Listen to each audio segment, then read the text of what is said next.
Yeah. अस्सलाम वालेकुम।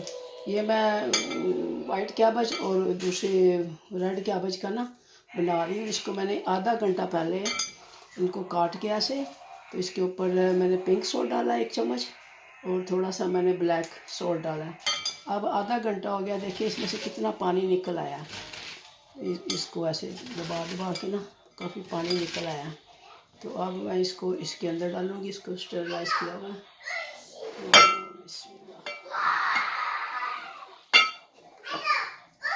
इसके अंदर डाल के फिर मैं इसको प्रेस करूँगी। And I think I don't need, मुझे ज़्यादा पानी की ज़रूरत नहीं है। ऐसे ही मैंने यूट्यूब पे देखा था, तो मैंने कहा चलो ये वाला बनाना। पहले मैंने वो दूसरा बनाया है, तो उसमें थोड़ा शुगर डाली है और उसमें विनीगर डाला है। और अली साहब कहते हैं कि वो नहीं ठीक, तो इस तरह का बनाएं। तो मैंने कहा चलो एक ही चीज़ का बना के देखते हैं अभी पहले। तो ये करके इसको अच्छी तरह दबाना है, हाथ से दबा लेती हूँ।